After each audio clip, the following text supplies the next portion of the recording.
Rumah ini memang sudah lama tidak ditempati.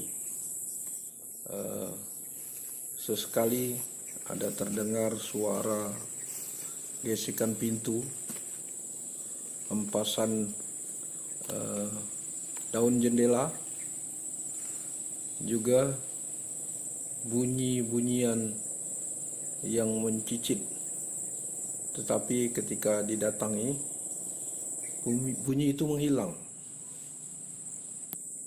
Cerita lain dari warga bahwa seorang anak kecil pernah tampak di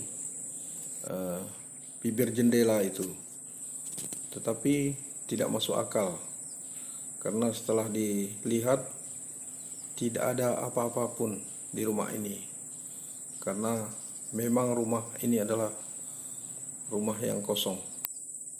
Rumah kosong ini terletak di dusun Pematang Menggeris yang terkenal juga sebagai kawasan daerah mistis di Kabupaten Ketapang.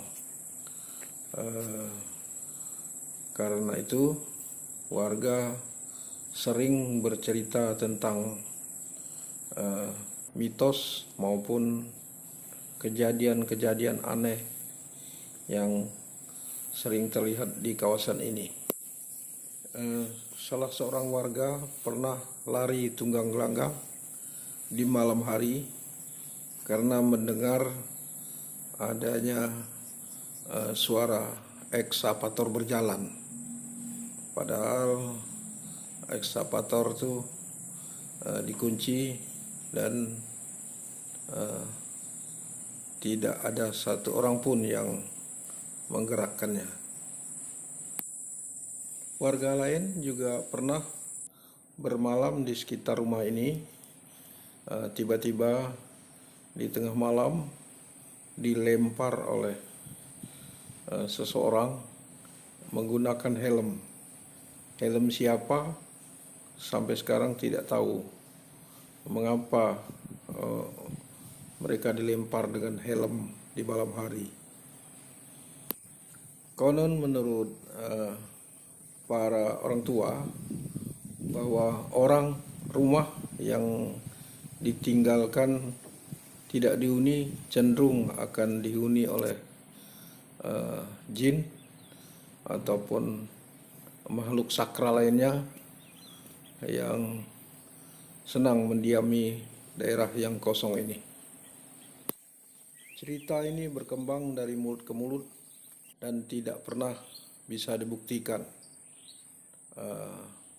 Karena sejak kecil warga di daerah ini memang sering bercerita tentang adanya makhluk sakral yang